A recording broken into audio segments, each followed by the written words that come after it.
আসসালামু আলাইকুম বন্ধুরা, কেমন আছো তোমরা সবাই? আশা করি খুব ভালো আছো। তোমাদের সঙ্গে চলে এসেছি আবার একটা নতুন রেসিপি শেয়ার করতে। আজকের রেসিপিটা কিন্তু খুব ইউনিক হতে চলেছে, কারণ আজকের ভিডিওটা করার সময় আমার আব্বু আমাকে হেল্প করেছে। এখানে দেখছো খুব সুন্দর করে লাল মিষ্টি কুমড়ো এখানে আব্বু কেটে নিচ্ছে ছোট ছোট করে। আজকে রান্নাটা যেটা হবে সেটা একেবারেই নতুন আমার চ্যানেলে। তোমরা যারা দেখোনি অবশ্যই রান্নাটা দেখে নাও, আর আমার চ্যানেলে নতুন বন্ধু হয়ে থাকলে সাবস্ক্রাইব করে পাশে থেকো। ভিডিও দেখার পরে অবশ্যই একটি লাইক করে দিও আর কমেন্ট করে জানিও রান্নাটা কেমন লাগলো। যদি রান্নাটা দেখে ভালো লাগে নিজেরা একবার বাড়িতে ট্রাই করবে, আশা করি রান্নাগুলো করে খেতে খুব ভালো লাগবে। কুমড়োগুলো কিন্তু একটু গোটা গোটায় রাখতে হবে, কারণ এটা একেবারেই সিদ্ধ হয়ে যাবে, এটাকে কিন্তু আর খুঁজেই পাওয়া যাবে না, একেবারে সিদ্ধ হয়ে যাবে। কুমড়োটা খুব সুন্দর মিষ্টি ছিল আর একদম বালি বালি টাইপের ছিল। এখানে কুমড়োর সঙ্গে আরও একটা জিনিস কেটে নিয়েছে, সেটা হচ্ছে পুঁই শাকের ডাঁটা। পুঁই শাকের ডাঁটাগুলোকে একটু একটু করে ছিলে নিতে হবে। এরপরে পুরোটা ভালো মতো ছেলা হয়ে গেলে মাঝখান দিয়ে হালকা একটু চিড়ে ডাঁটাগুলোকে কেটে নিতে হবে।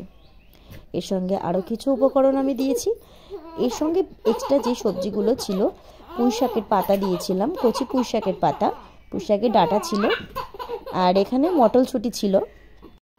আমার ছেলে আমার পাশে খেলা করছে আর একা একা খুব হাসছে, তোমাদের ডিস্টার্ব হওয়ার জন্য সরি। তো রান্নাঘরে চলে এসেছি সোজা।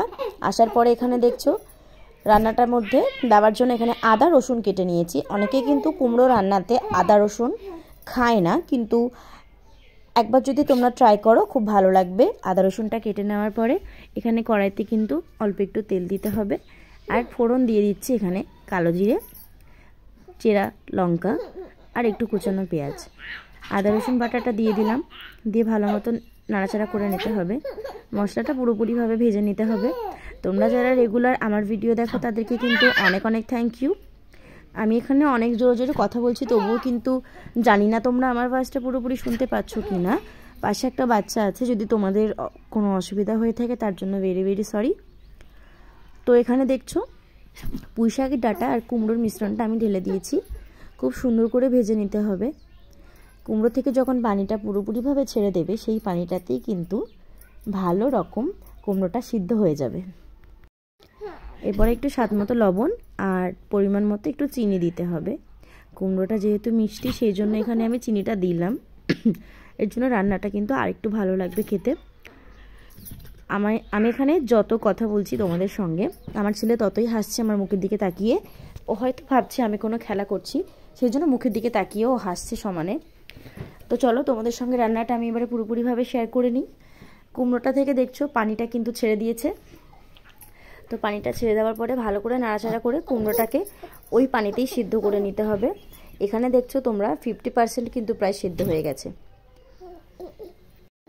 তো রান্নাটা এখানে অনেকটা হয়ে এসছে।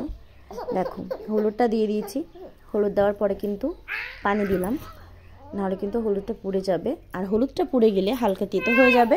মিষ্টি তরকারি তেতো হয়ে গেলে কিন্তু সেটা খেতে একদমই ভালো লাগে না।